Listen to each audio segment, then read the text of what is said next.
B9 is for biodiversity with Rachel and Handy. How to address biodiversity in the ESS and the ESMR. In the last of the 4 videos, we look more closely at what information on biodiversity you should include in the internal ESS and ESMR documents. It is always important to remember that IDB works in one of the most biodiverse regions in the world, and we will never know everything about its biodiversity. However, we do need to have enough information to be able to assess project impacts and develop appropriate mitigation plans. First, let's look at the ESS and what information you need. You need to include a map of the project that identifies any overlap with critical natural habitat and natural habitat. You need to identify potential impacts, including direct, indirect and cumulative impacts that the project may have on biodiversity, and you need to identify the risk of use or accidental introduction of invasive species. Often, when you write an ESS, you don't have a great amount of information. But remember how much we were able to find from the internet in the example of a water extraction project in Ecuador in the first video.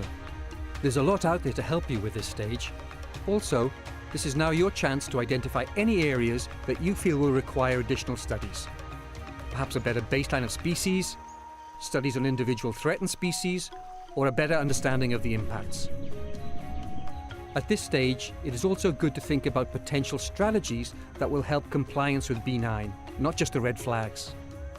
Perhaps it's possible to make a real positive difference to biodiversity with, for example, state-of-the-art mitigation measures, enhanced client capacity to deal with biodiversity in projects, as well as identifying sources of financing for mitigation measures and extra studies. It's fun to think outside the box at this point and enthuse others with ideas. By the time we write the ESMR, we should have more information available. And at this stage, we need to look more closely at whether or not the project complies with B9. We need to confirm that the project site location and its overlap with critical natural habitat by presenting a map. We need to check that the biodiversity baseline in the EIA is adequate, check that the potential impacts have been properly identified, including invasive species, and double-check that the project is in compliance with national law. Checking that the biodiversity baseline of the EIA is adequate can be a minefield for a non-specialist, often full of lists of species names in Latin and technical analyses of ecosystem services. The annexes in the guidance document we have produced for B9 contains a list of questions that identify the main information you should be looking for and hopefully enable you to carry out this revision. Don't forget that you can always ask an expert if you are unsure. At this stage, you also need to ensure any specific requirements are included in the ESMP and in the loan contract. If they're not in there, they won't happen. You don't need to have all the detailed information on biodiversity at this stage. As long as there is a plan for how and when you will have the results in relation to the project milestones, it is possible to continue with the project cycle. Remember, if there will be significant conversion of natural habitat or conversion of critical natural habitat, a biodiversity action plan needs to be prepared by an expert, which requires budget and time. And if compensation is going to be needed, you will also need expert help, time and enough budget allocated to enable all the actions. There are 2 take-home messages from this video.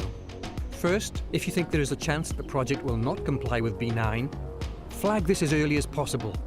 No one likes surprises later on in the project development, where a lot of time and money has been invested.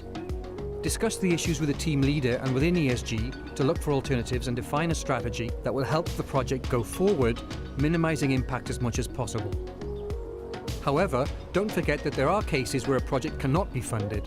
Significant conversion of critical natural habitat and the introduction of invasive species being examples to bear in mind. And second, don't forget that added value projects designed to create positive impacts can unintentionally cause problems. Examine the details in agricultural extension projects, forestry, reforestation and urban regeneration. And remember, double check that these really are adding value.